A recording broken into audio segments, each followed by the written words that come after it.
Bom, boa tarde, pessoal. Eu sou o Pedro, quem estava falando também junto comigo é a Carol, a professora Rosana e a Escapotina, vocês já conhecem. Eu e a Carol, nós somos membros da Liga de Transplante do Hospital Dom Vicente Scherer. Eu sou estudante da medicina da UFSPA, a Carol é da enfermagem da PUC, e a gente vai começar com a apresentação falando da Central de Transplantes aqui do Estado, na qual eu faço estágio na regulação e na distribuição dos órgãos para transplante. Esse é o cronograma da apresentação, fala um pouco da central e do processo em si, o que a gente faz na central como estagiário e qual é a nossa finalidade lá, e vai chegar tanto nas ofertas estaduais como nas ofertas nacionais de órgãos. Para quem não sabe onde fica a central de transplante, a gente fica colocado lá no Hospital Sanatório Partenon, bem próximo da PUC, ali na Benta, e aí a gente fica aqui nos fundos junto com outras centrais de regulação, como a central de leitos e o SAMU. Aqui é a nossa sala de comando, da onde a gente liga para todas as equipes de transplantes do estado, onde a gente conversa com os hospitais, onde os doadores estão internados, e acompanha todos os processos e todas as distribuições, e também recebemos as ofertas de outros estados. Bom, então, quem somos dentro da central? A central é composta por uma equipe multidisciplinar, né? Nós temos a coordenadora da central atualmente, a doutora Sandra Bocaro, que é médica.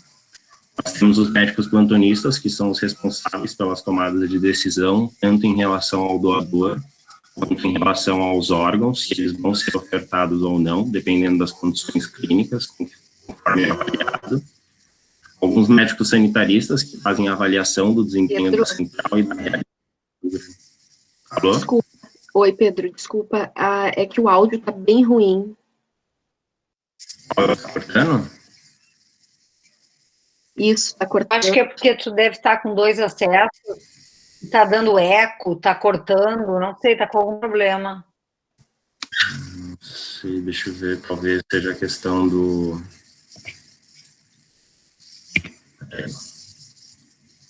Deixa eu baixar aqui um pouquinho o volume. Será que se tu usar um fone não melhora? Deixa eu ver aqui, de pegar um fone rapidinho. Volta.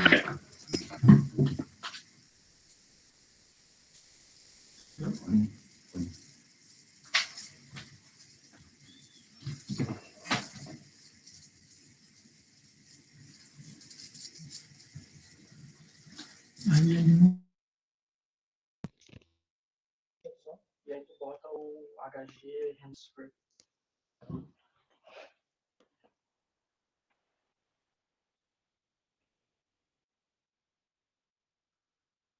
Vamos ver se agora melhora. Estão me escutando? Melhorou bastante, Pedro. Sim, só aumenta o volume. Melhorou, mas está um pouco baixo, só aumenta o volume. Foi? Acho que tá melhor. Acho que aumentar um pouquinho a entrada, o volume de entrada. Tá?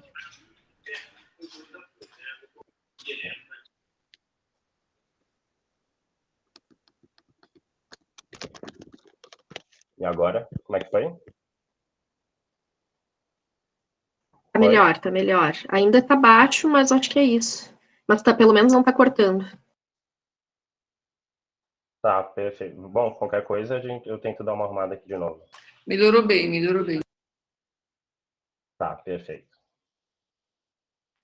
Aí, como eu estava dizendo aqui, nas pessoas que compõem a central de transplantes, né, os médicos sanitaristas que fazem a avaliação do desempenho da central e da realidade do Rio Grande do Sul em relação aos transplantes.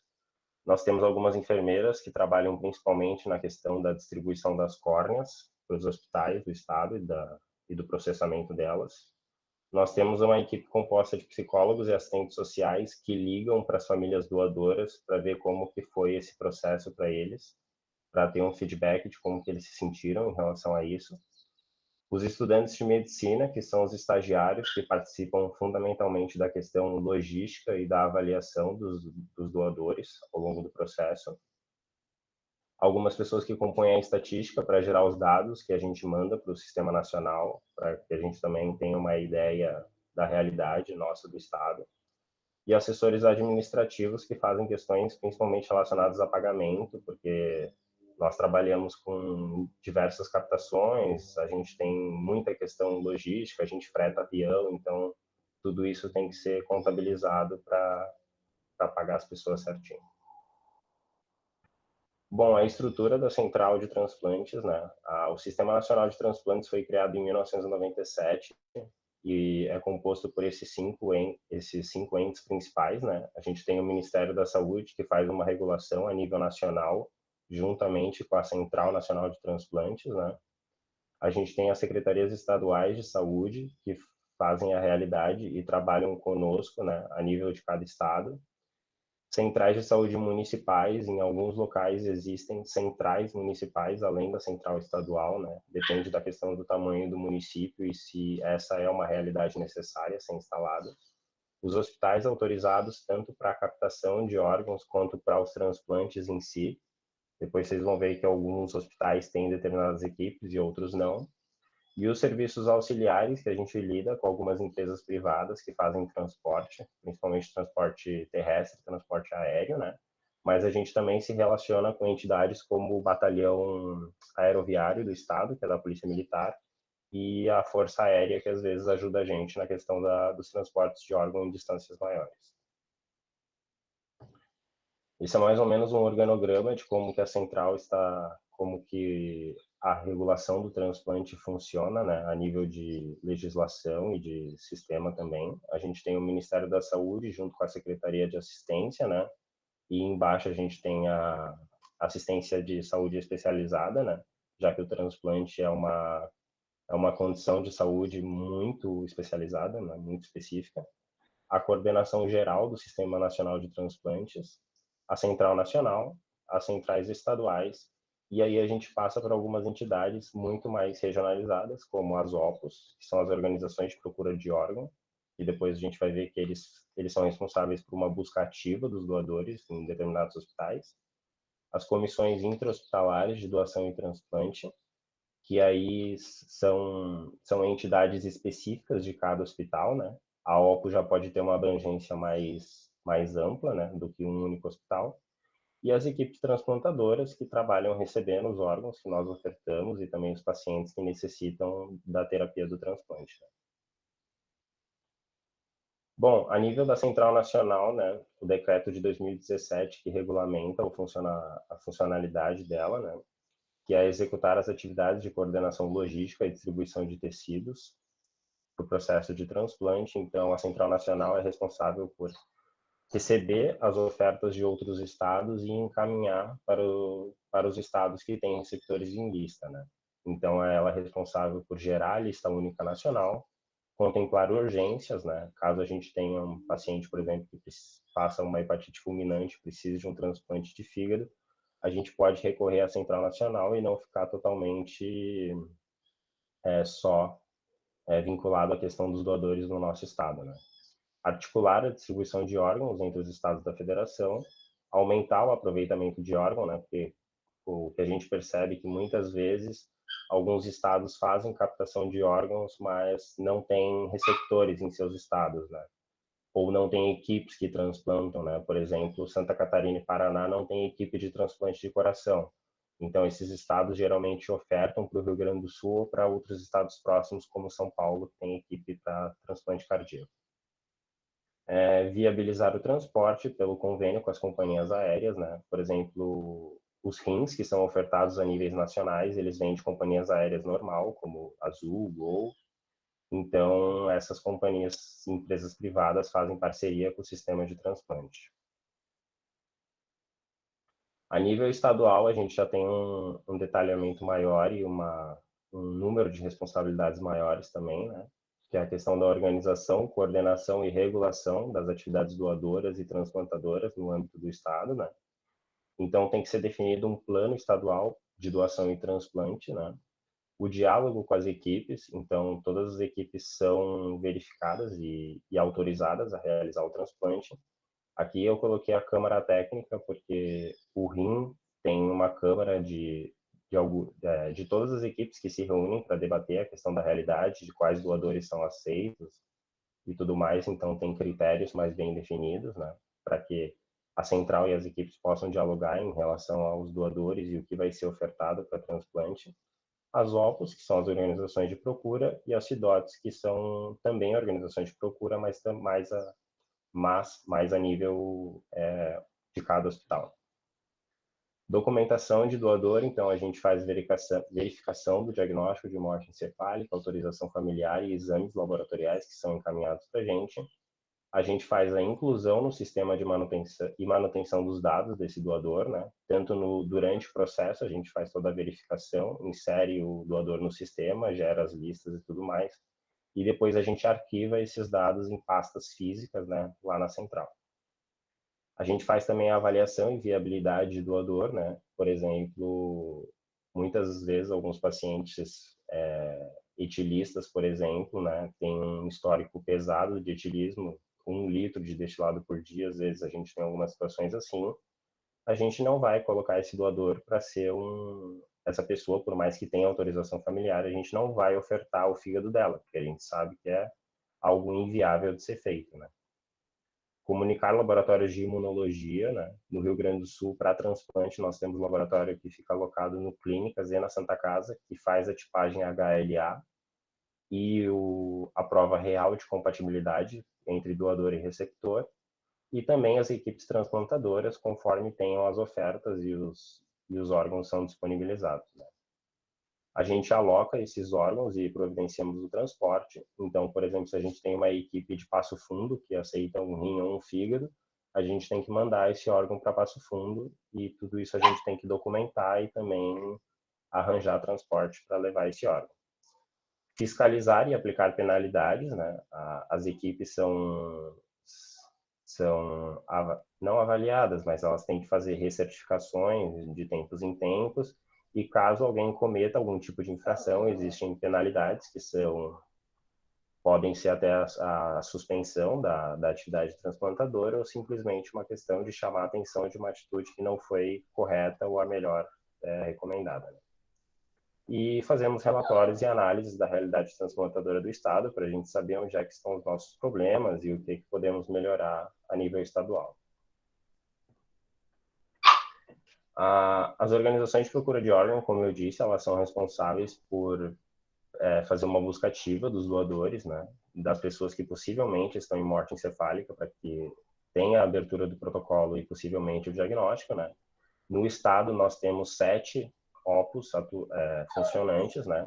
Em Porto Alegre, nós temos 3, a OPO 1, que fica alocada na Santa Casa, a OPO 2 na PUC, e a OPO 7, que fica no Instituto de Cardiologia.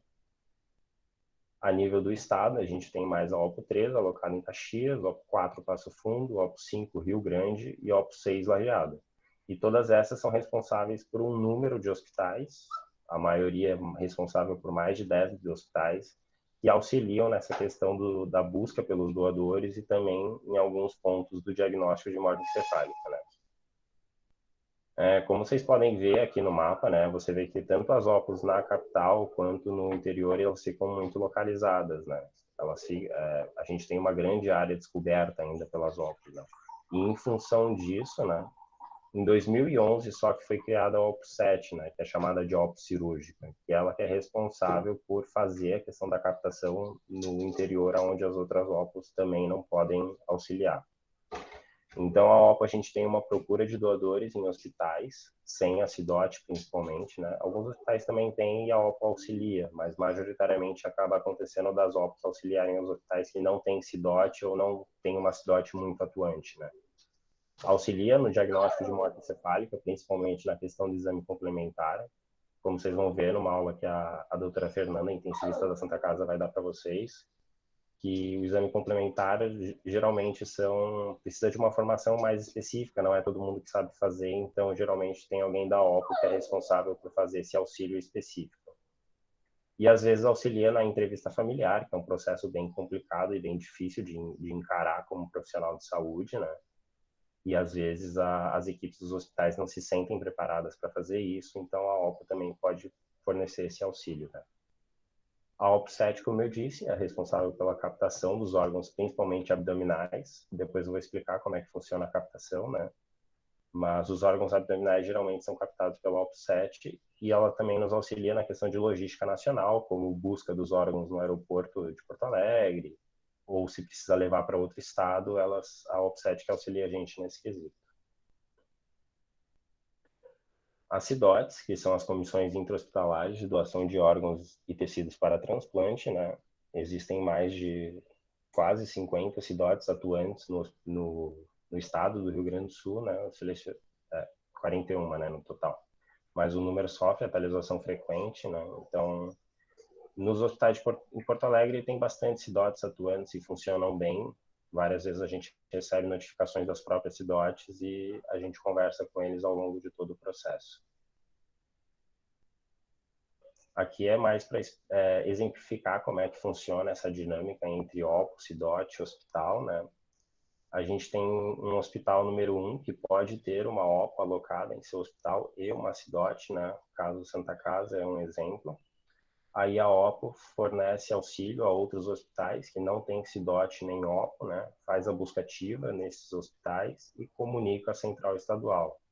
A própria CIDOT do hospital pode fazer uma busca interna, né? E também comunicar, e hospitais que apenas têm a CIDOT fazem a sua busca e comunicam à central potenciais doadores. Na questão da comunicação da central do estado, né, a gente conversa com todos esses entes, né, que perpassam a questão do transplante, né? Então, como já disse, a CIDOT, a OPO, a Central Nacional, das ofertas e também outras comunicações com a população, que a gente tem que dar uma satisfação, né, para a população do que a gente faz e como que nós estamos sendo eficientes nisso, né? Serviços auxiliares, principalmente questão de logística, as equipes transplantadoras e os laboratórios de imunologia, Santa Casa e o Clínicos. Essas são todas as equipes de transplantes de órgãos e tecidos, né, que existem no estado. Para coração, a gente tem transplante sendo realizado na Santa Casa, adulto e pediátrico, no Clínicas, só adulto, e no Instituto de Cardiologia a gente tem adulto e pediátrico também. Pulmão a gente tem só na Santa Casa e no Clínicas, fazem adulto e pediátrico, né?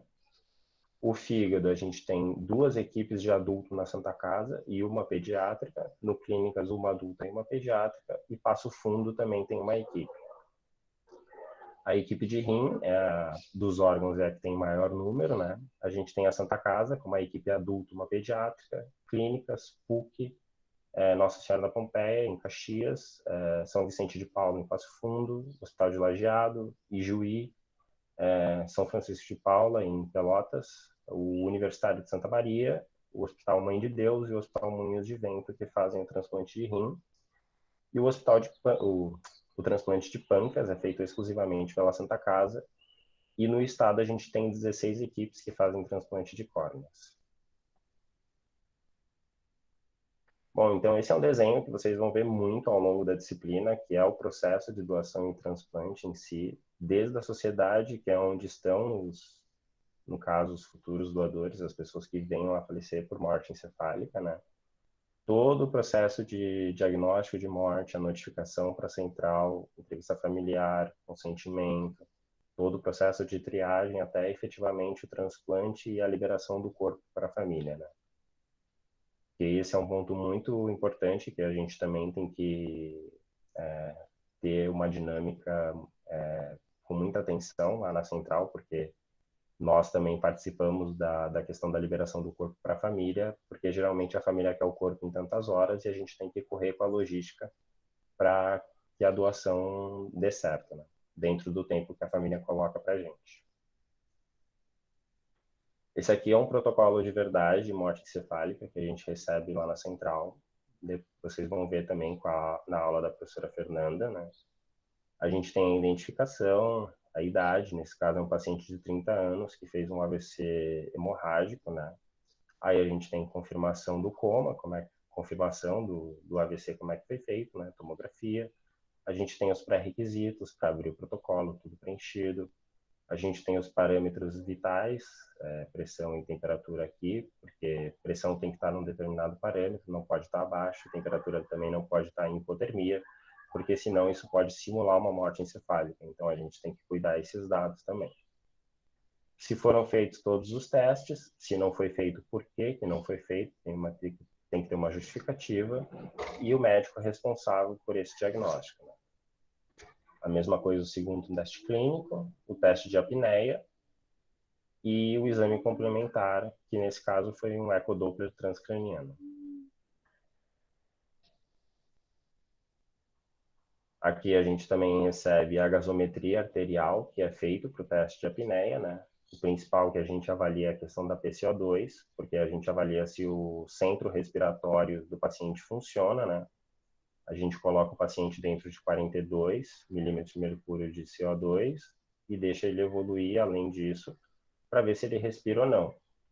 Se o paciente respira, significa que ele não está em morte encefálica, a gente suspende o protocolo e começa tudo de novo depois.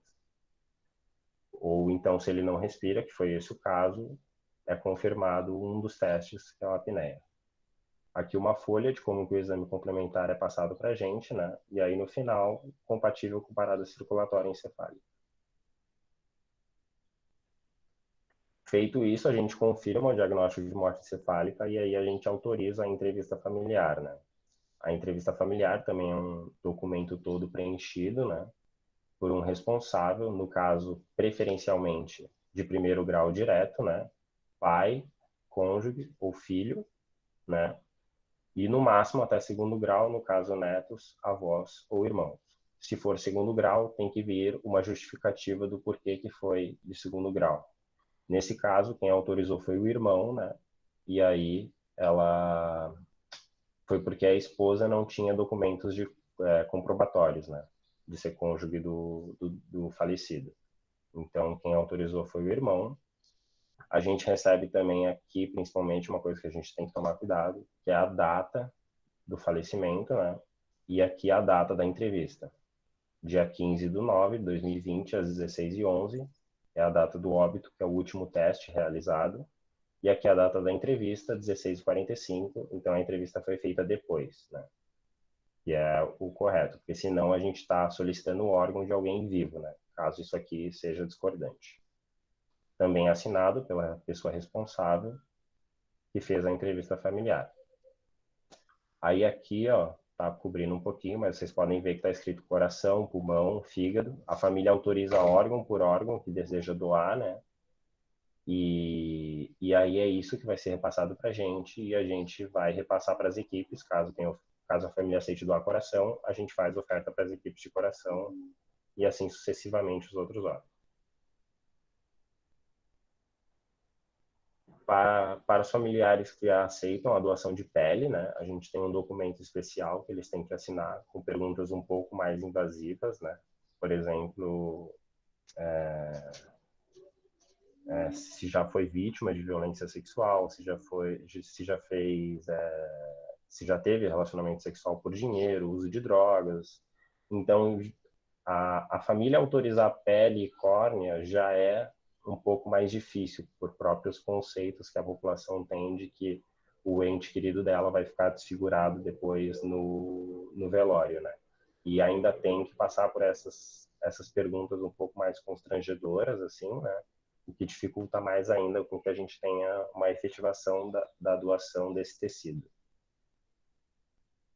A córnea, a gente também recebe um documento especial com perguntas mais direcionadas a ela, principalmente com questões de histórico ocular, de trauma e tudo mais. E aí esse é o Sistema Nacional de Transplantes, onde a gente insere tanto os doadores quanto os pacientes que precisam do transplante, né?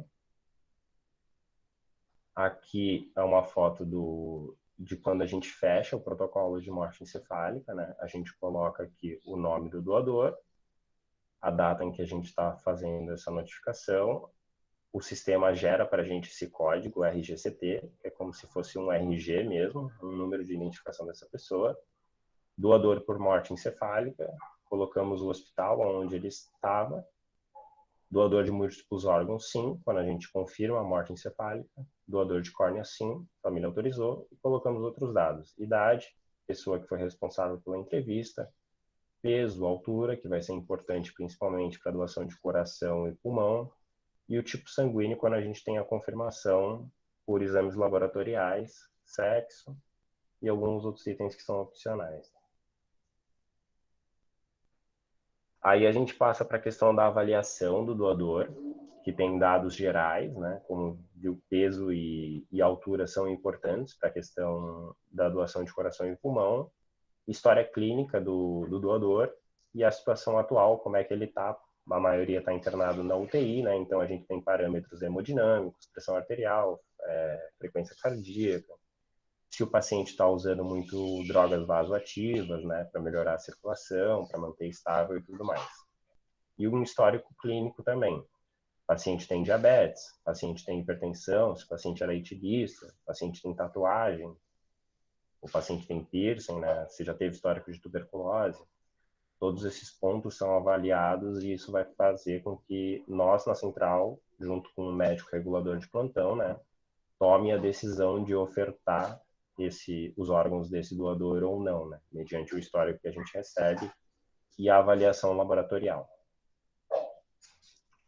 Aí a gente insere todos esses dados aqui, né, para que o sistema possa depois registrar isso num documento oficial que é repassado para as equipes.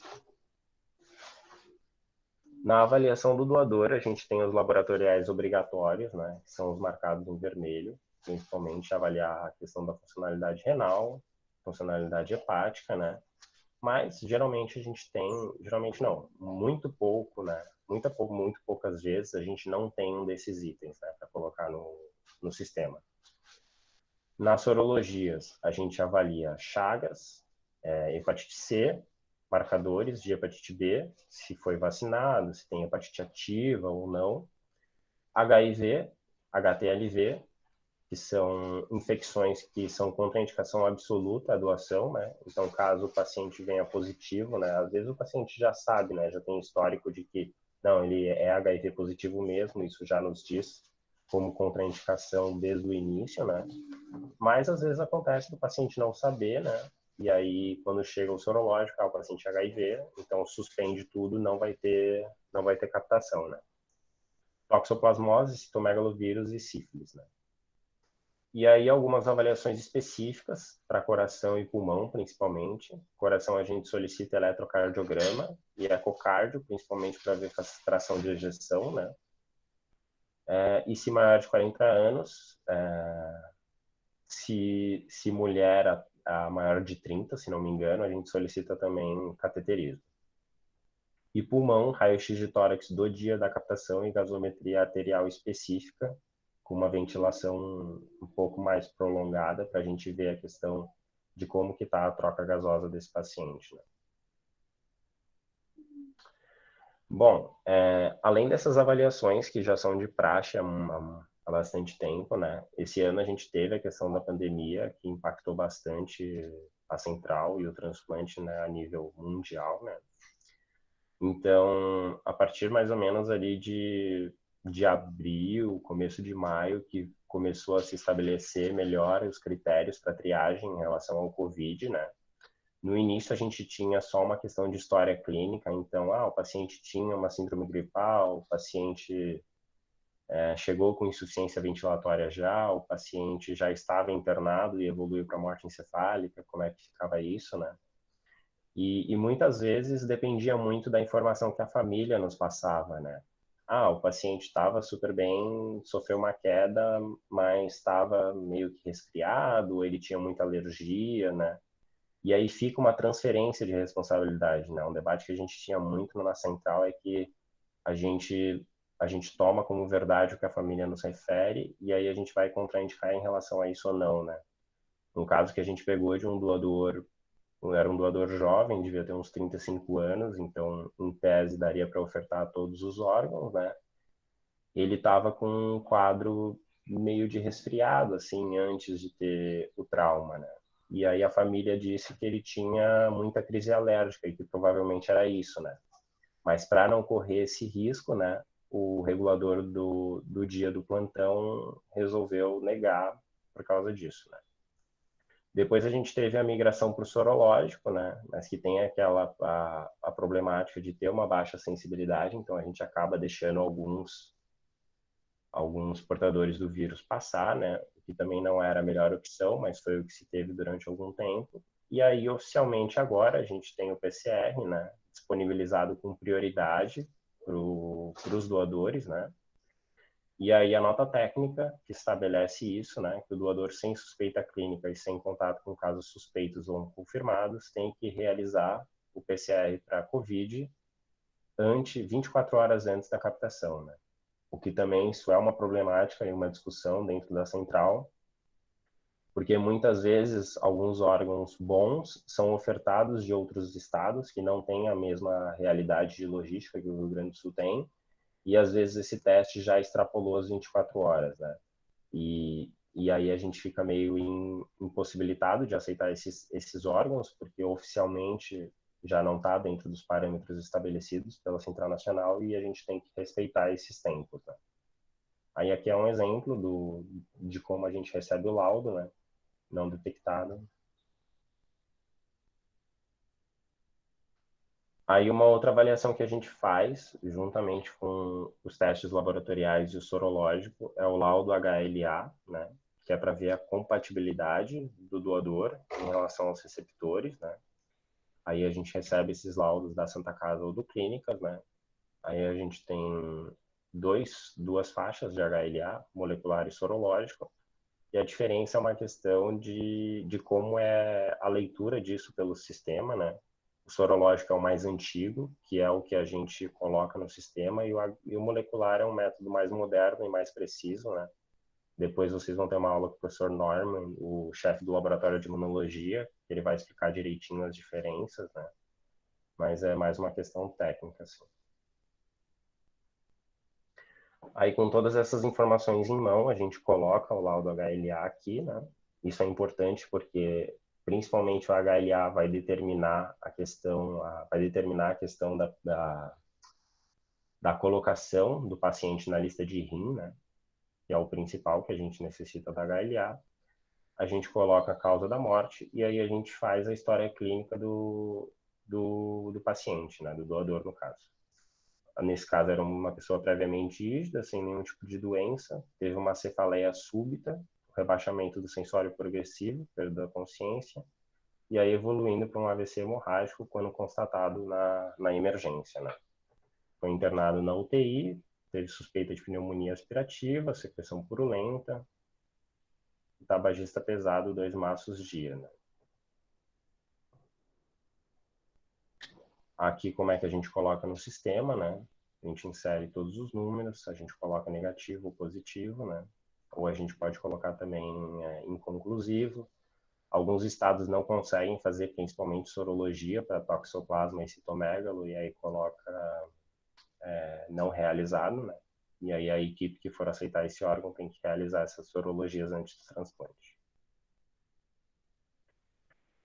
Como é que a gente preenche para o sistema, quais órgãos vão ser ofertados, se pulmão, no caso, se vai ofertar os dois, o rim também os dois, e se posteriormente esses órgãos vão ser ofertados para a Central Nacional ou não.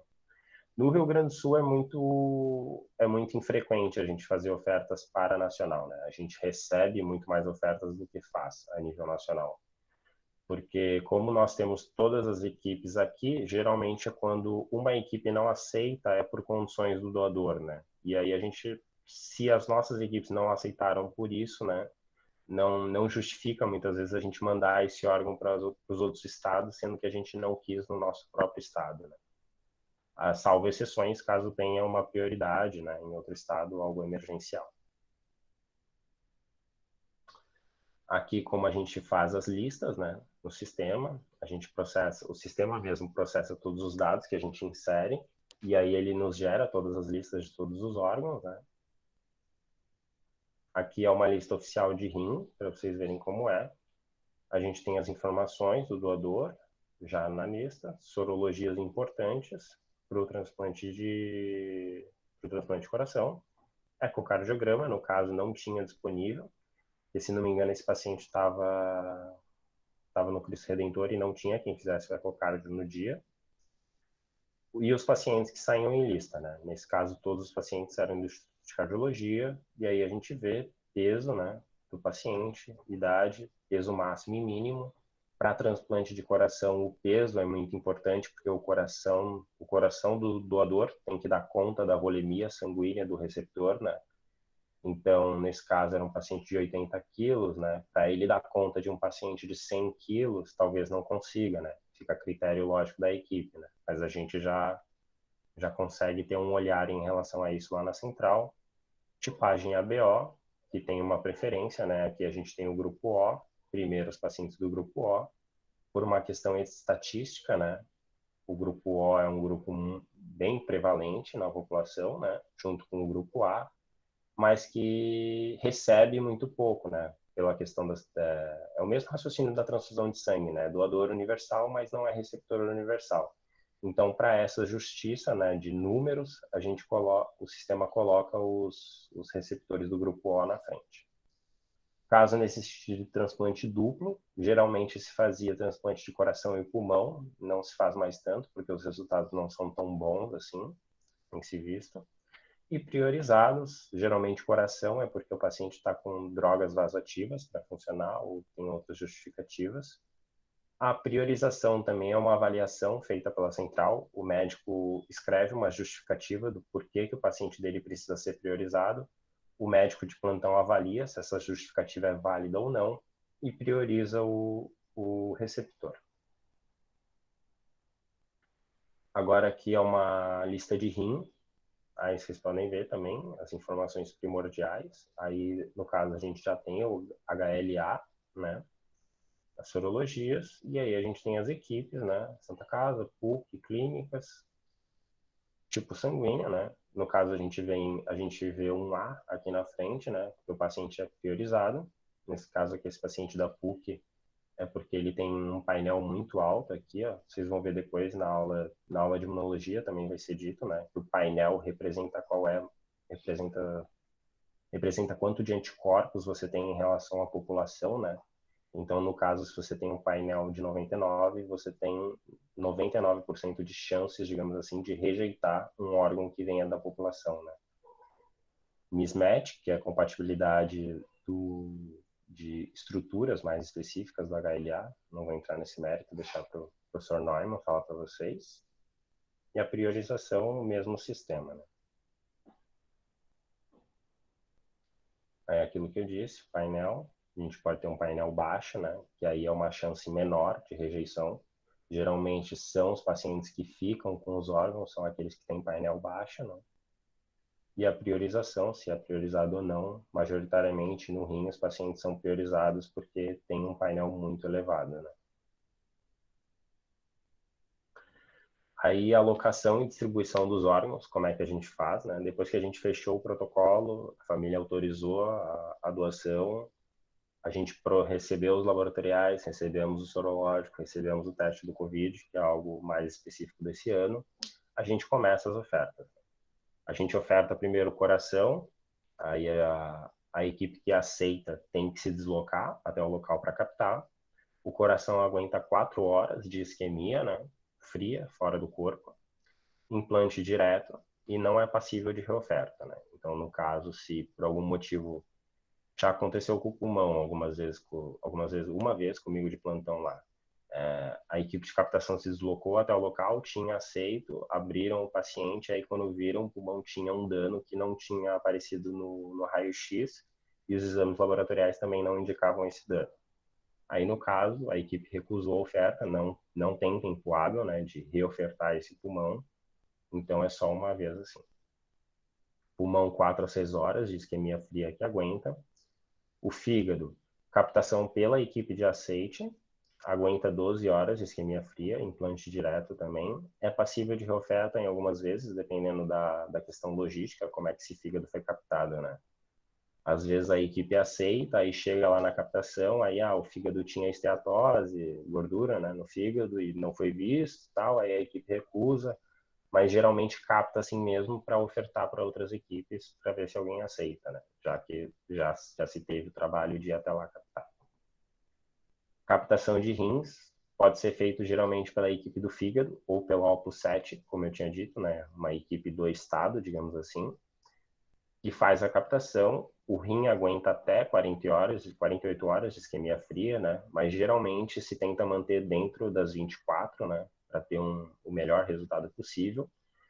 O rim, independente de onde ele é captado, dentro de Porto Alegre, região metropolitana ou no interior, ele vai ter que aguardar a prova real, né? É quando a gente testa os anticorpos do doador contra o tecido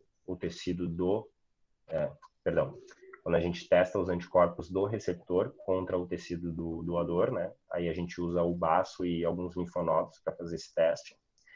Esses rins ficam alocados na Opus 7, né, lá no Instituto de Cardiologia, enquanto aguardam o resultado, que é o destino final desses rins, né? E é passível de reoferta, né, dependendo de como, veio o cross, né, e aí uma equipe aceita, digamos assim. Aí quando chega o rim no hospital, a equipe vê que tem algum dano arterial, às vezes acontece durante a captação, ou o rim não era o que era esperado, assim, pela descrição cirúrgica. E aí a equipe tá com o rim na mão, às vezes recusa, aí a gente tem que ofertar para o resto da lista, né? Captação de pâncreas pela própria equipe aguenta até 20 horas de isquemia e implante direto. Não tem reoferta, né? Porque no estado a gente tem uma equipe só e geralmente para ofertar para outros estados já fica uma logística complicado e pelo mesmo motivo, né? Se a nossa equipe não aceitou, as outras equipes de outros estados também não vão aceitar, caso seja por condições do doador. Aí como é que a gente faz a distribuição desses órgãos, né? Dependendo de onde eles vêm. Coração e pulmão, caso não seja captado aqui em Porto Alegre ou no máximo região metropolitana, a gente recorre ao transporte aéreo, né?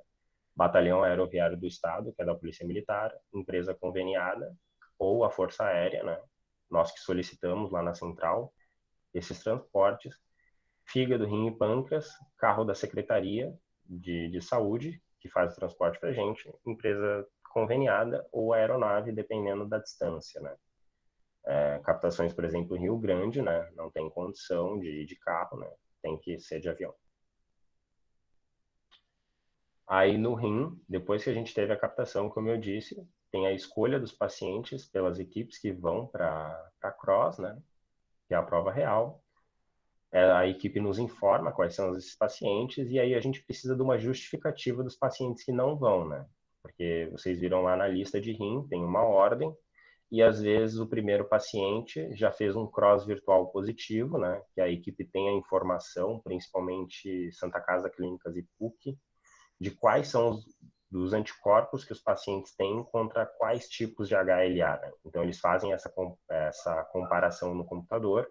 E aí, sabe, nem precisa mandar esse paciente para o cross real, né, que é o teste in vitro, digamos assim, né, porque vai dar positivo, a gente já sabe. Então, esse paciente sai da lista por cross virtual. Esse paciente não está em condições clínicas, o paciente está internado por alguma infecção, o paciente não foi localizado, às vezes não se consegue, né, ou não quer realizar o transplante, que tem sido algo até que frequente agora na pandemia, né, os pacientes têm medo de vir para o hospital e tudo mais. E aí o paciente se nega a fazer o transplante. Essa aqui é a folha da descrição cirúrgica que a gente recebe, né?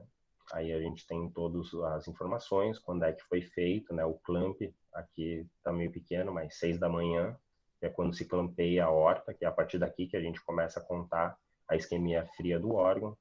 Tem uma descrição, quantas artérias, quantas veias, né? Isso faz diferença, né? Rim com mais de uma artéria ou mais de uma veia é mais chance de trombose, por exemplo, né? Então as equipes preferem aquele que vai ter só uma artéria e uma veia.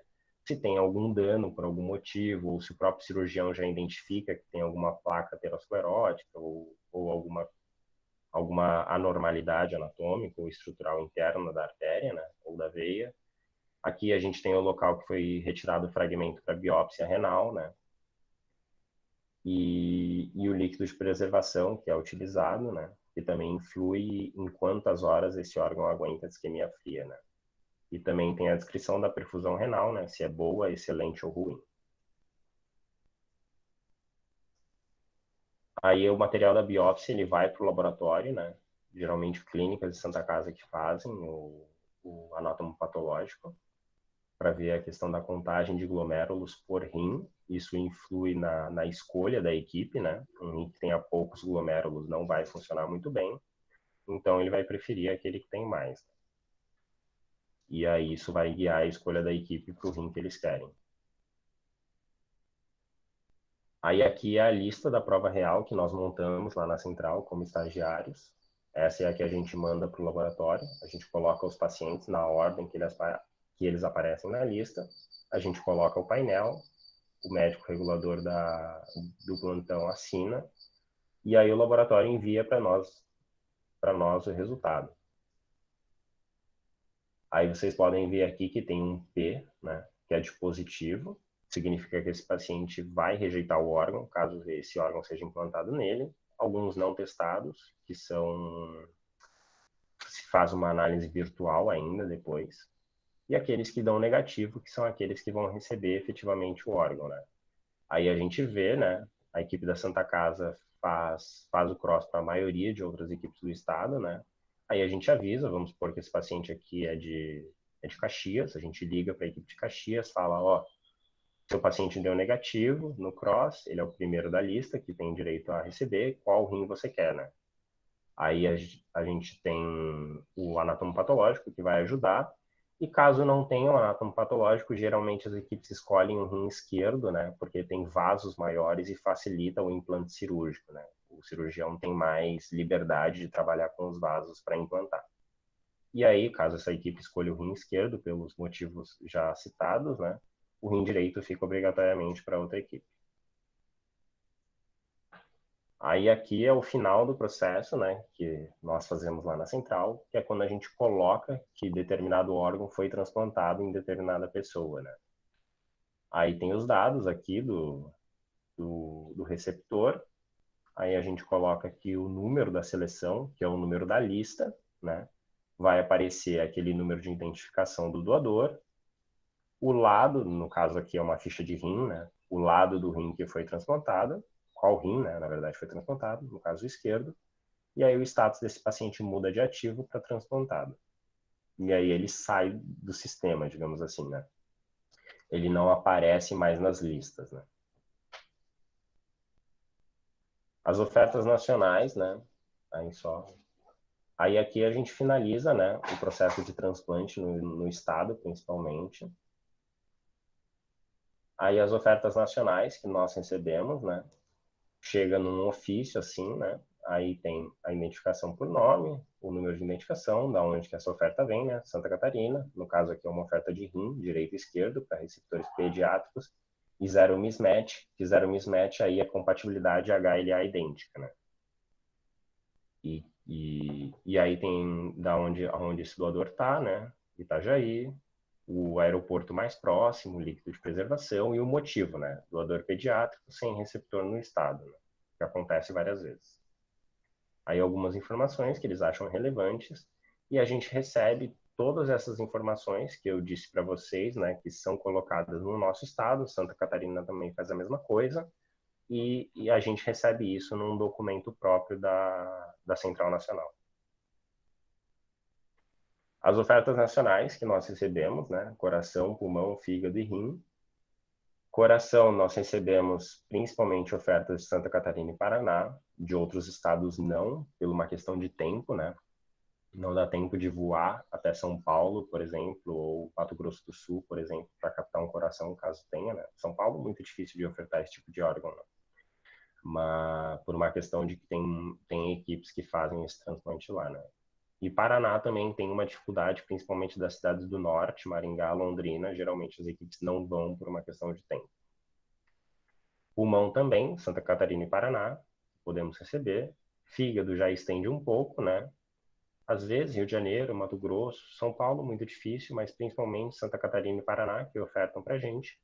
Rim a gente recebe do Brasil inteiro, né? Pela aquela questão de aguentar muito tempo de isquemia, né? E pâncreas, geralmente a gente oferta também, a gente recebe oferta de Santa Catarina, Paraná. Bom, pessoal, era isso que eu tinha para falar, mais ou menos, da funcionalidade da central. tudo que eu falei é tudo que a gente faz como estagiário lá, né? Todos esses processos, avaliação de documentos, são os estagiários que fazem. Para quem tem interesse, né, em fazer estágio, quem quiser no futuro, tem prova, tem tudo mais, é aberto edital para fazer. É só para os estudantes de medicina até o momento, e tem que estar do segundo ano para frente, né? Então, agradeço a atenção de todos. Aí agora a Carol acho que vai falar da Liga. Antes da Carol começar, eu queria agradecer o Pedro. Excelente aula, Pedro. Obrigado, prof. Queria agradecer também o convite, né? Que é uma trajetória dentro do transplante já, assim, para mim. E obrigado pelo convite, porque fui aluno na disciplina no primeiro ano, aí entrei para a Liga no segundo, aí agora como estagiário da Central e agora dando aula na disciplina de novo. Então, é um prazer estar aqui. Muito obrigada.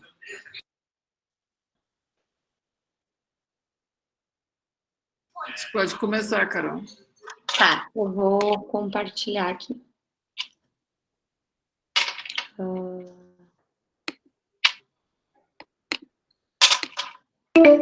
Ai, meu Deus.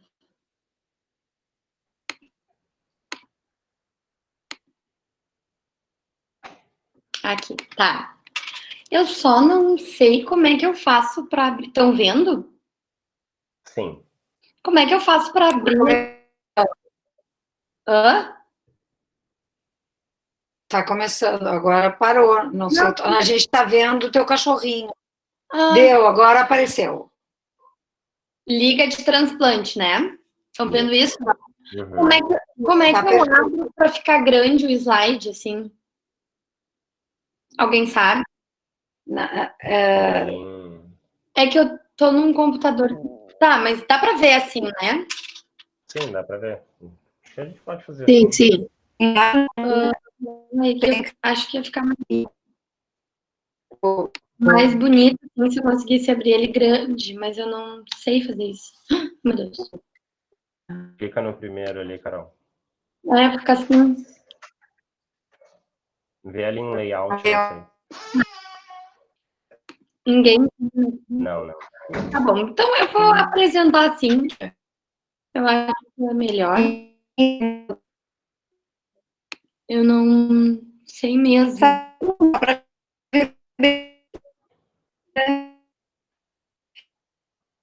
Acho que pode seguir assim mesmo, Carol. Não tem problema.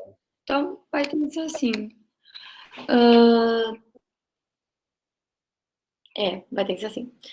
Então, gente, meu nome é Carolina. Eu sou presidente da Liga atualmente, da Liga de Transplante. Pedro é o vice. E a gente sempre tem um espaço para vir apresentar a Liga na disciplina. Isso é muito bom, porque... enfim, para mostrar para vocês que a gente existe, que se vocês tiverem interesse de participar também, é uma oportunidade para quem gosta do assunto.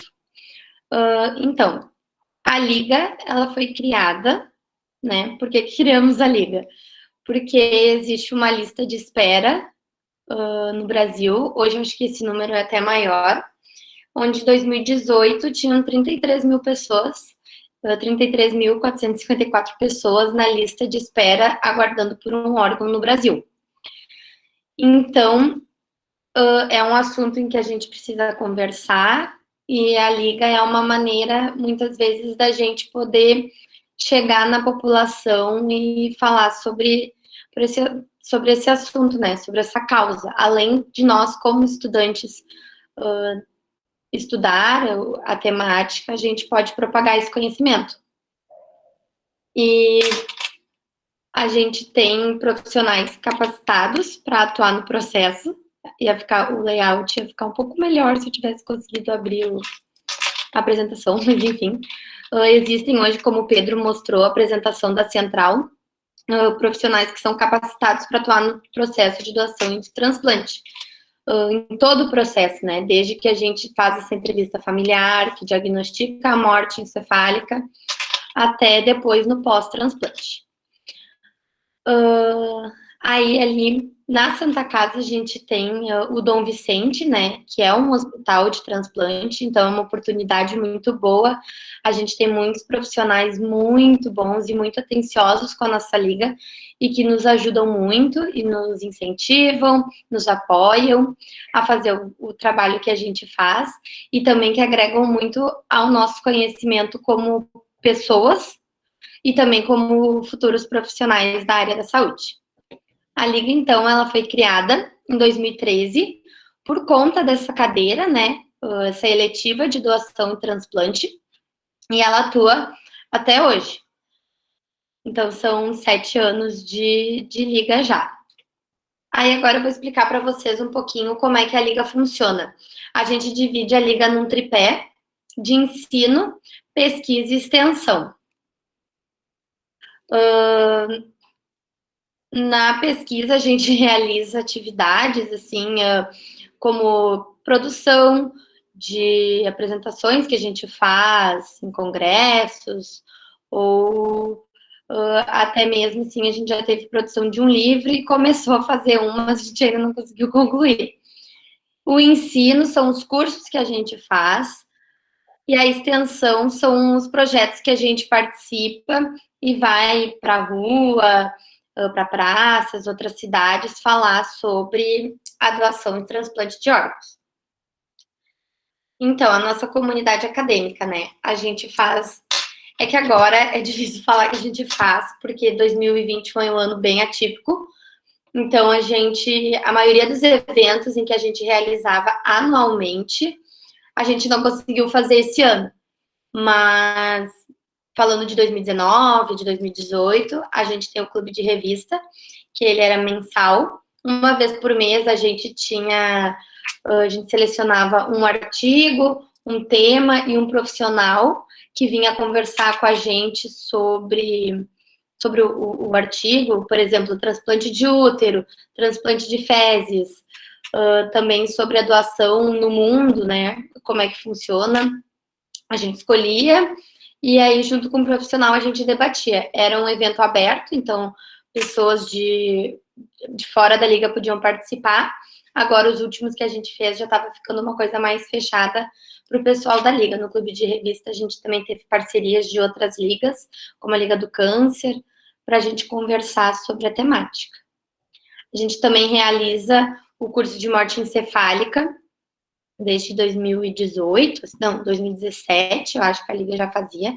Eu entrei na Liga em 2018, mas antes eles já realizavam esse curso, que é muito proveitoso e é ali no Centro de Simulação da Santa Casa, onde a doutora Fernanda, né, que é a médica intensivista da Santa Casa, como o Pedro já falou, e também a coordenadora da OPO, dava esse curso. Então, ele era teórico e ele também tinha a parte prática, onde lá no centro de simulação, ela simulava junto com o boneco todos os testes que ela fazia. Ano passado, a gente fez o curso de comunicação de más notícias, junto com o apoio de outras ligas, e foi muito legal, foi um curso bem agregador, a gente teve bastante estudantes, né, que participaram, e contou com a ajuda de profissionais também, e é um assunto muito legal de se trabalhar, e no transplante é bem importante, principalmente na parte da doação de órgãos, né, quando se conversa com a família. Então, com a população, a gente tem vários eventos que a gente vinha realizando durante o ano. O Jogo pela Vida, até falar disso agora, chega até a dar uma dorzinha no coração, porque vou botar para carregar o computador. Porque ano passado, nessa época, a gente estava numa correria para organizar o Jogo pela Vida, que é um jogo onde a gente convida os transplantados a participarem. Então, é um jogo de transplantados contra alunos atléticas, né? A gente se reúne. Ano passado foi muito legal. A gente pegou um ginásio, eu não me lembro onde era. Mas, enfim, a gente pegou um ginásio ali no Menino Deus. Não sei, Pedro, se tu lembra o nome do lugar. Ali depois eu digo. Ai, eu não me lembro. Esqueci, me deu o nome do lugar. No 7. No 7. Isso. 7. Foi No muito 7. legal. A Santa Casa apoiou muito a gente fez camiseta, a gente sempre tem muito patrocínio, assim, as pessoas gostam de participar desses eventos, e até o Globo Esporte, ele foi fazer uma matéria sobre o nosso evento, então saiu uma reportagem bem legal, e é muito bom, porque a gente vê que os transplantados, tem muitos que a gente conhece ainda na lista de espera, e daí depois eles transplantam e eles ficam, assim, com a gente, e gostam de participar e de se envolver. Também tem o Dia do Rim, né, que esse ano já foi lá no início da pandemia, ele acabou não acontecendo, mas normalmente ele é em março, o Dia do Rim é em março, onde a gente vai para a Redenção e faz aquela aflição de pressão, a gente conversa sobre o assunto, e tem o apoio também da Via Vida, e é um dia bem legal, assim, eu e o Pedro, a gente até tinha feito uma monitoria de sinais vitais. Foi bem legal. Porque geralmente a gente conta com... Porque nem todo mundo da Liga dá conta, né, do volume de pessoas que passam na Redenção, obviamente, daqueles que param para conversar com a gente, né? Então a gente conta com os estudantes, principalmente do primeiro ano, que são mais participativos nessas questões de extensão, assim. Aí a gente ensina a aferir pressão e tudo mais, e aí a gente vai para a Redenção para colocar essa campanha, né? Daí esse ano a gente fez, mas aí acabou que não aconteceu o Dia do Rim, mas normalmente ele acontece. E aí a gente tem também esse de ir nos estágios, a Rochelle, que é uma ativista, assim, da doação, ela está na lista para o pulmão, ela tem o Vida em Jogo, que é um projeto dela, onde eles vão para os estágios e levam essa causa, assim, para chamar a atenção. Daí aqui algumas fotos de algumas ações que a gente já fez dentro da Santa Casa, o boneco, os superdoadores e do Setembro Verde. Também tem o Dia de Cooperar com a Unicred, que a gente participa todo ano. Algumas das atividades que foram feitas dentro da universidade, né? Não dê este destino aos seus órgãos, e daí é o lixo, então a gente tenta chamar a atenção e relembrar o ano inteiro, né? Como é importante a gente falar disso, não só em setembro, que é o mês da doação. E a Liga, esse ano até foi um setembro bem atípico para a Liga, porque como a gente estava online, afastados das nossas atividades, foi um ano bem mais calmo. Ano passado, o Pedro está aqui, ele não vai me deixar mentir, que foi um mês bem agitado. Acho que a gente não ficou um final de semana sem fazer alguma coisa, né? A gente não ficou uma semana tranquila, assim, mas são atividades que a gente faz que a gente gosta, né? Então, e o que eu acho mais legal é que as pessoas contam conosco, assim.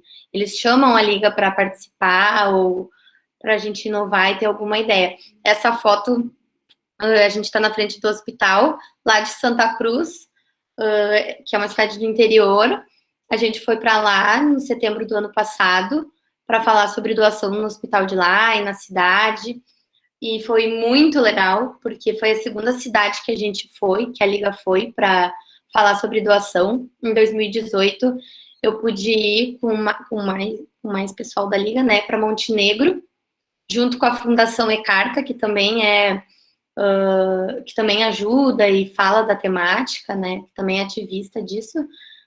E a gente foi para Montenegro, lá tinha 100% de negativa familiar, ou seja, ninguém doava. Tinha a oportunidade, era sempre uma negativa. E aí começaram a investir e falar sobre o tema, e aí ali para o final do ano já começaram a ter doações e uma diferença, sabe? Então é muito legal a gente poder ver e receber esse feedback das ações que a gente faz. Então, esse ano o nosso setembro foi bem mais calmo, mas a gente fez uma campanha de Setembro Verde no Instagram, que é o nosso maior meio de comunicação, né, na internet. Até se vocês quiserem seguir a Liga no Instagram, podem seguir. E E aí teve várias postagens, assim, sobre por que é o setembro, mês da conscientização, o que a gente precisa saber sobre a doação de órgãos, e outras postagens também que a gente fez. Em 2018, a Júlia e a Lari, que também são membros da Liga, né, e foram presidentes da Liga também, elas fizeram um vídeo que está, não sei se ainda está no YouTube, mas eu acredito que sim, com o Me Salva, falando sobre doação e sobre o processo, né, da doação e do transplante de órgãos, que foi muito legal essa parceria que a gente conseguiu ter com o Me Salva. A gente também tem, como eu falei para vocês, muitas pessoas que trabalham conosco, né? A gente tem a Viva Vida e a Via Vida, que são duas ONGs. A Via Vida, ela é uma pousada onde ficam hospedados lá pacientes que vêm de fora do estado do Rio Grande do Sul ou de fora de Porto Alegre, né? E não tem condições de alugar um lugar ou de, enfim, se hospedar em algum lugar. E a gente sabe que o transplante, quem está na fila está sempre nessa espera. Então, como o Pedro disse antes, tem estados que, por exemplo, não fazem transplante de coração, não fazem transplante de pulmão. Então, o paciente que está aguardando pelo seu órgão, ele tem a oportunidade de ficar na Via Vida e até ele ser chamado. E a Viva Vida também não é uma pousada, mas é uma ONG bem ativa que está sempre fazendo atividades e projetos a respeito. E o que eu acho mais legal é que as duas foram criadas porque a Via Vida, porque a criadora da Via Vida teve o filho que transplantou o rim, que precisou de um rim, e a Viva a Vida foi o pai da Cris, que é a fundadora, que precisava de um coração. Então, é muito legal, assim, a gente ver quem passou por isso e hoje trabalha com isso, né, ajuda na causa. Aí a gente tem também a Casa de Apoio Madriana, que é da Santa Casa, né, então eles não hospedam só, então, aguardando por um órgão, ou estão em tratamento com transplante. Também tem outras finalidades, assim, tem quem faz tratamento para o câncer ou cardiopatias, e é bem legal. E eles estão até arrecadando material de higiene para doação agora. Então, se vocês tiverem interesse de doar, vocês podem. No final ali eu deixei o Instagram da Liga e, enfim, entrar em contato conosco se tiverem interesse de fazer uma doação e ajudar, porque principalmente agora com a pandemia, muitas pessoas não conseguiram voltar, né, para suas casas, para os seus estados, então a demanda está bem grande. A Liga, ela é multidisciplinar, então a gente aceita, assim, os nossos membros, eles são da enfermagem, da medicina, da biomedicina, podem ser também da fisioterapia, da psicologia. A gente gosta desse trabalho de diversas áreas para somar, né? A gente vai agregando. Essa foto é da equipe de transplante cardíaco. Ali o Pedro e a Júlia estão na foto. E também é uma equipe multi, né? E ali na foto também está o James, que é um transplantado de coração. Ele foi o primeiro transplante de coração do ano. A gente teve a oportunidade bem legal de participar com eles. O Pedro pode falar um pouquinho melhor. Eles ajudaram bastante, assim, ali no fim do ano. O Dr. Leães, que é o chefe da equipe. Isso. Em 2019, a Liga foi convidada a participar da reestruturação, né, da equipe multidisciplinar do transplante cardíaco, né? Então, eu e a Júlia, principalmente, a gente frequentava as reuniões e debatia algumas questões. Eles pediam, muitas vezes, a nossa opinião em relação ao fluxo de trabalho, ao que a gente achava da situação toda. Então, a gente teve o prazer de acompanhar muitos debates em relação aos pacientes, né? E no caso, em 2019, o paciente principal era o James, né? Que é o de camiseta branca aqui do lado dos pacientes, né? E E a gente viu toda a batalha que foi, ele ficou, acho que quase De uns maio 9 até meses, ele ficou bastante tempo em lista, né? E os pacientes que precisam de um transplante cardíaco não têm uma sobrevida muito alta, né? Então eles precisam do transplante rápido. E aí no dia 1º de janeiro de 2020, né, o coração do James chegou e foi um prazer para a gente receber essa notícia e ver que todo o nosso trabalho, todo o nosso esforço, né, pela equipe e os profissionais da equipe também, né, deu certo para esse transplante. E aí o James é mais um exemplo de pessoa que a gente conheceu internado ali no São Francisco, que ele entrou em contato conosco pelo Instagram, dizendo que queria muito conhecer a gente. A gente foi até lá, até levou uma camiseta do Sul Doador para ele, isso em agosto, mais ou menos. E hoje ele é um transplantado e ele super participa com a gente, assim, tem vídeos dele no Insta da Liga, e a gente mantém esse contato, então é muito legal poder ver a pessoa precisando, depois passando por todo esse processo, a gente acaba vivendo isso junto, é muito emocionante e legal, assim, uma das partes que eu mais gosto. Aí um pouquinho dos simpósios e congressos que a gente participa. Em 2018, a Liga organizou o primeiro congresso brasileiro de ligas de transplante.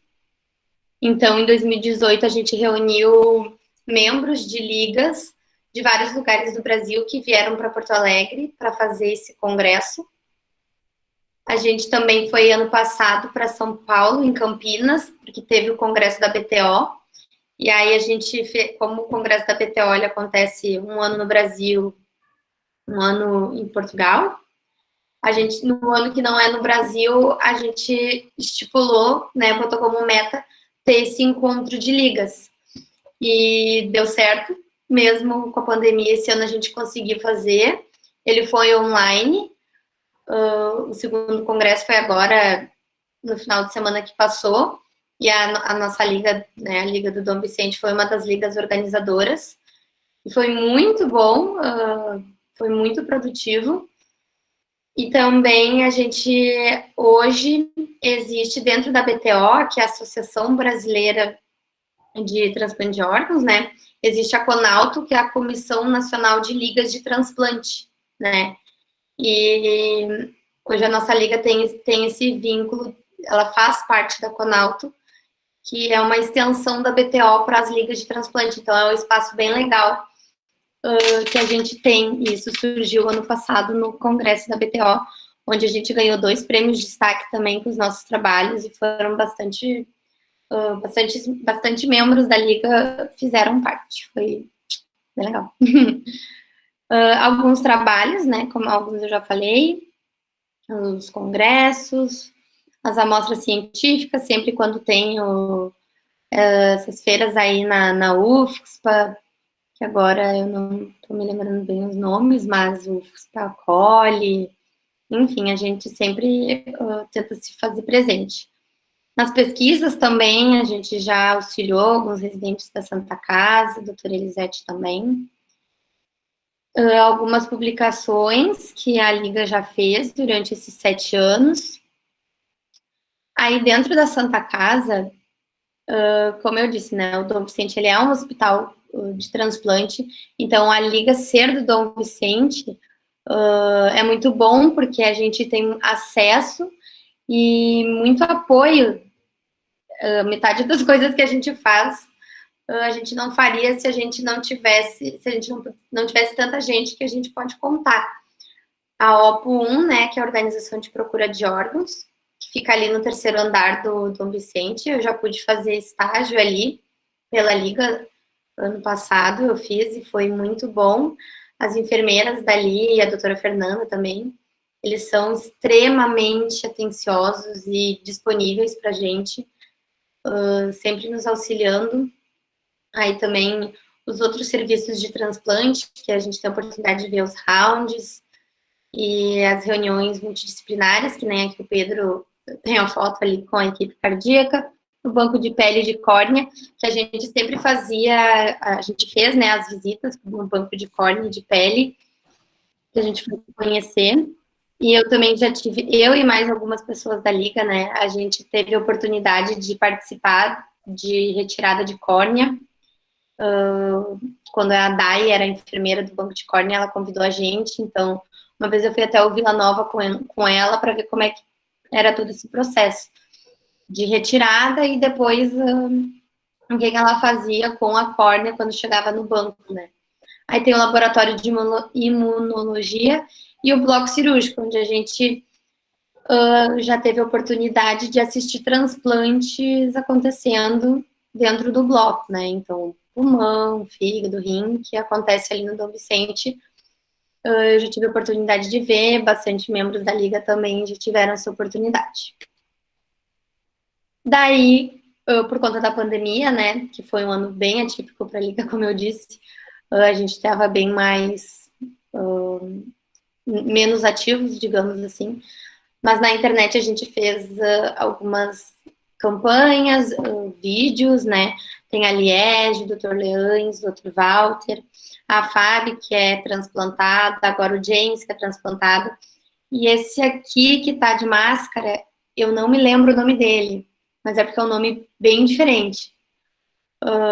Ele gravou o vídeo pra gente como se ele estivesse na lista de espera pelo rim, e aí nem deu tempo da gente postar o vídeo dele, chegou o rim dele, então foi bem legal, porque aí o final do vídeo já é ele transplantando, daí tem a Estela, que tá esperando o pulmão, e aí são relatos deles falando sobre, o Dr. Walter falando da equipe de transplante renal da Santa Casa, o Dr. Leães da equipe de transplante cardíaco. E mais algumas postagens, assim, que a gente fez em relação ao transplante. Então, se vocês quiserem dar uma olhadinha lá no Insta da Liga, se ficarem curiosos. E aí, os nossos novos projetos, né? Final do ano passado, início desse ano, a gente tinha muitos projetos, muitas ideias. E, infelizmente, eles não aconteceram. Eles ainda estão guardados para que, se tudo der certo, eu tenho uma expectativa positiva para que a gente consiga realizar um estágio no ambulatório do transplante renal. O Dr. Walter, eu e o Pedro, a gente foi conversar com ele no início do ano e ele tinha uma ideia muito legal, assim, sensacional, uma oportunidade muito boa para a gente da Liga e também que poderia agregar muito, né, com o ambulatório, mas não aconteceu, né, por conta da pandemia. Também as pesquisas com a OPO1, a gente organizou várias pesquisas, o Pedro também, né, ele escreveu, a gente tinha vários temas legais, mas a gente não conseguiu botar em prática por esse afastamento, né, e, enfim, evitar a circulação dentro do Dom Vicente. Participação dos rounds das equipes, isso a gente já havia feito, a gente já estava fazendo, então alguns relatos de casa, até teve um, se eu não me engano, que a gente apresentou no congresso da BCO no passado. Uma das meninas que é membro da nossa liga, ela tirou da participação dela num round. E o clube do round também era um projeto nosso, que a gente faria depois de poder ter participado dos rounds que a gente ia. Seleção de novos membros, então esse ano a gente ainda está vendo se a gente vai fazer esse ano ou início do ano que vem. Seleção de novos membros e convidar vocês para participar da nossa liga. A gente está aberta e está precisando de membros novos. E aí aqui estão as redes sociais da liga. Não sei se vocês estão aí olhando ainda, mas enfim, vocês podem seguir. Se vocês tiverem interesse em fazer parte da liga, podem até mandar uma mensagem, até para a gente ver que tem pessoas interessadas. Então a gente pode abrir uma seleção, e essa frase de efeito do Pedro, vou deixar aqui para vocês lerem. E agradeço a atenção de vocês, o convite de novo, para a gente poder falar da Liga mais uma vez, na cadeira. E aí agora... Eu não sei se alguém tem alguma dúvida, alguma curiosidade. Oi, pessoal. Eu acho que nós podemos abrir, então, para debate. E a Rosana, Rosana? Rosana está aí? Oi, eu tô com... Também... Oi? A internet hoje, que tá cruel. Sai toda hora. Mas eu deixei a aula gravar. A minha também está ruim, mas eu acho que... Mas eu tenho mais 2 minutos aqui de produção. Eu preciso sair. Tá. Não, mas eu fico também, eu posso ajudar, Rosana. Eu acho que fica aberto. Queria agradecer a Carolina, agradecer também a Rosana, que gravou a aula sobre indicações de transplante. E vamos fazer debate agora. Os monitores podem me ajudar, se tem perguntas pelo chat ou diretamente. Queria parabenizar os meus alunos, ex-alunos e atuais parceiros, né, pelas brilhantes apresentações. Então, vamos ver se tem algumas perguntas para vocês.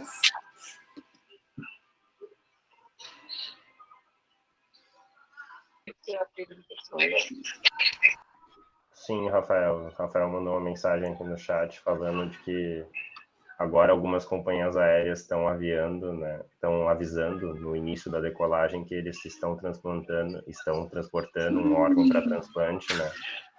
Então, realmente é bem legal. As companhias aéreas são bem parceiras do sistema de transplante no Brasil. E principalmente para o transplante de rim, né, que é o que a gente depende bastante delas, elas são fundamentais. Acho que o rim mais longe num plantão que eu já trouxe foi do Amapá, foi até para um dos pacientes da professora Clotilde, se não me engano, e a gente depende totalmente delas para viabilizar todo esse processo.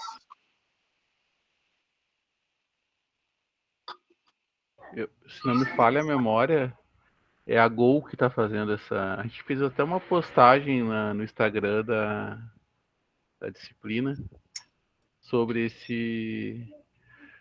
essa característica aí dessa linha aérea, que é bem interessante. Mas acho que é só eles, não sei que são outros que estão fazendo também. Eu tinha visto que era a Gol mesmo. Acho bem interessante, acho que coloca a população como participante também do processo, né?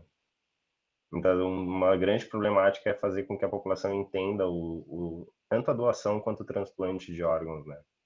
Existe ainda muito mito em relação a tudo isso. A questão da morte encefálica também é uma problemática, né, para as famílias, né? Que dentro da disciplina vocês vão ver, a professora Fernanda vai falar, né, que o paciente que está em morte encefálica, né, ali no leito, ele parece que está dormindo, né, parece que está desacordado, assim, né? Então, para a família entender todo esse processo é muito complicado, né? Então, cada vez mais disseminar essa informação é importante. Eu queria só fazer um comentário sobre as ligas. As ligas são muito importantes para a população, para a causa, mas também para o desenvolvimento do aluno. É uma oportunidade desse aluno crescer, dele criar, dele trabalhar para a sociedade, né? Que uma das funções da educação da universidade é nós nos voltarmos para a sociedade. Esse é o nosso objetivo. E a Liga é uma oportunidade, eu acho que assim, sempre é muito positivo para o aluno participar de alguma liga, né? Eu acho que é uma complementação da universidade. A gente até falou sobre isso no congresso de liga, no encontro de liga que teve domingo, sobre a diferença que as ligas, né, fazem para o nosso desenvolvimento, nosso conhecimento, e até sobre cada liga falou assim como funciona o seu processo seletivo, né? Que a gente não faz uma prova de conhecimento, a gente literalmente a liga é uma porta de entrada, é uma oportunidade para quem quer aprender e se dedicar mais para a temática. Eu não sei se nessa cadeira só tem gente da medicina ou se tem de outros cursos, mas vocês podem... Tem de outros cursos, tem de outros cursos. A Liga agora já faz acho que uns 2 anos em que só a gente tem enfermagem, biomedicina e medicina e farmácia. Mas psicologia, fisioterapia, eu acho que ia ser muito agregador, assim, a gente poder ver mais essa parte, assim. Então, até se vocês tiverem pessoas que vocês conhecem interessadas, podem divulgar. E aí a gente está aberto também a qualquer coisa, se quiserem mandar um e-mail ou alguma coisa do tipo. Se quiserem, se ficaram só interessados de alguma das ONGs que a gente tem parceria de ajudar, ou enfim, de conhecer um pouco mais também, a gente divide essa informação. Uma outra coisa que eu gostaria de... Nós teremos uma aula bem interessante onde participam os pacientes, né? Então, vocês que conhecem o James, poderiam convidar, fazer um contato, uma ponte, para ele ser uma das pessoas que vai falar sobre a sua vivência como transplantado. Ele vai adorar. Com certeza, ele vai adorar. O nosso paciente... É uma coisa que então os transplantados acabam... Vou entrar em contato com vocês. Os transplantados, eles são muito atuantes, assim, no Instagram, a gente conhece vários, assim, e eles adoram falar do tema. Sim. E aí, o do James é muito legal, porque eu lembro que quando o Pedro disse que o James ia transplantar, eu chamei uma das enfermeiras que trabalha ali na OP da Santa Casa, e o doador veio de dentro da Santa Casa, então, assim, a gente viu, assim, muito de perto tudo o que estava acontecendo. Claro, é sigilo, assim, mas a gente que vê né, a gente não tem problema de saber, enfim, mas a gente sabia quem era o doador, quem era a família, quem fez a entrevista, para quem que foi o órgão e como é que tá a pessoa que recebeu. E, eu fiquei muito emocionada, eu tava na praia, assim, eu já vi o Pedro, eu tava muito emocionada quando eu fiquei sabendo que o James ia transplantar, porque ele passou o Natal no hospital e ele tem uma família super grande, assim, ele tem 3 filhos pequenos, e presentes, assim, então a gente vibrou muito junto, e isso é o mais legal. Assim. Não sei se alguém tem mais alguma dúvida. Tem alguma... E na aula da professora Rosana, então, que era indicações de transplante, vocês têm alguma dúvida? Vocês já assistiram às aulas? A aula do Pedro também foi bem completa, né, Pedro? Acho que tu fizesse um resumo de todo o processo de ação transplante, até das indicações ali um pouco, como é que faz a alocação dos órgãos. Né? Isso eu queria acrescentar para os alunos, explica para eles o que é isquemia fria, não sei se eu não ouvi tu falar, não sei se eles entenderam o que é isquemia fria. A isquemia fria é o tempo que o órgão efetivamente fica sem a circulação corpórea, né, do doador em si. Então, na cirurgia a gente faz o clamp de aorta, né, que aí a gente para a circulação do paciente efetivamente para os órgãos, né, e aí a partir dali é contada a isquemia, aí vai sendo retirado em ordem de prioridade, né, pelo tempo de isquemia até. Então se retira primeiro coração, pulmão, fígado, pâncreas e rins, né. E aí depois só é retirado pele e córnea, né, caso seja doado. Então, esses órgãos passam a contar esse tempo a partir da retirada, e isso é importante, né, porque depois vai ter uma avaliação em relação a isso, né. Um órgão que ficou muito tempo em isquemia fria pode ser que não tenha um desempenho tão bom no receptor, né.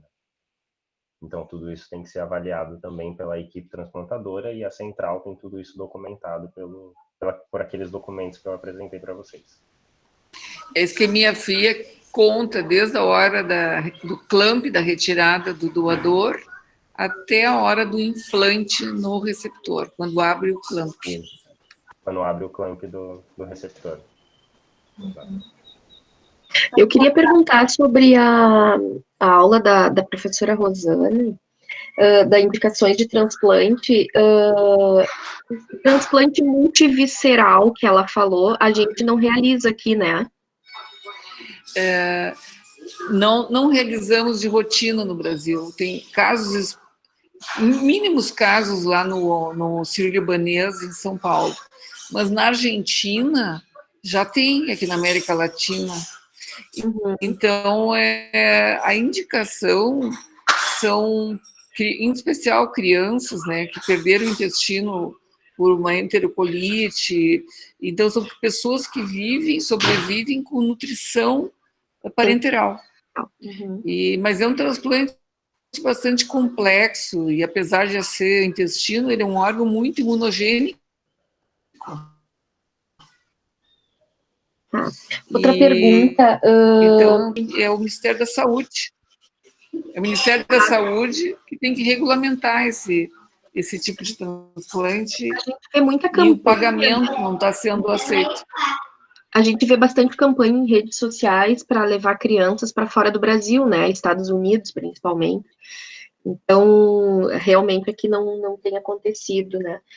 Outra questão que eu queria perguntar é que eu vi, não sei se eu não entendi muito bem sobre o transplante de pele, o não autólogo, né?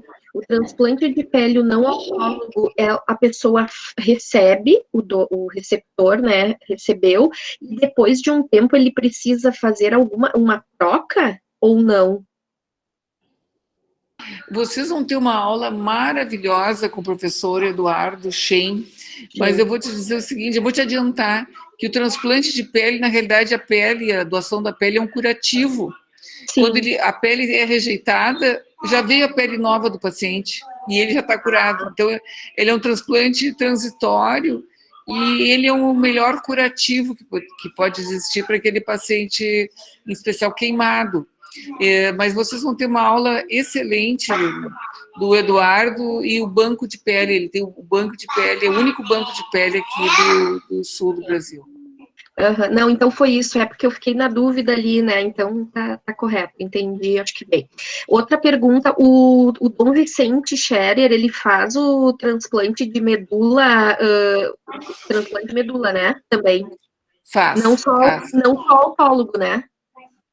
Não, faz transplante de medula, não só autólogo.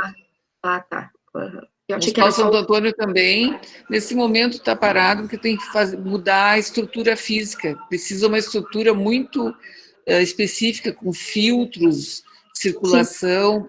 Sim. Mas o Santo Antônio não fazia até pouco tempo o autólogo, né? Ele fez uma vez, parou e agora vai fazer de novo. Tá, entendi. Ah, legal. Ok, era isso, obrigada. Nesse momento não está fazendo.